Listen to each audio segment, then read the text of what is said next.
Kamoši, potrebujem pomoc. Dostajme toto video k čo najviac ľuďom. Berky, za koľko lajkov by si... Stop, zastav sa.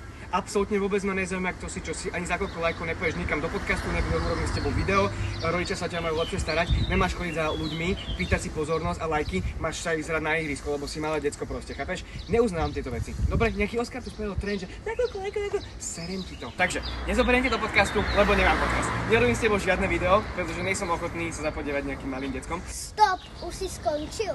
Nejde o žiaden podcast.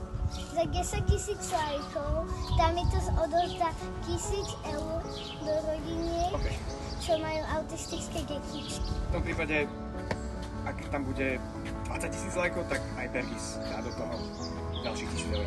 Dobre? Super, to sa veľmi teším, tak poďme na to. Gekska, teraz ukážte, že viete lajkovať veci, čo naozaj pomôžu.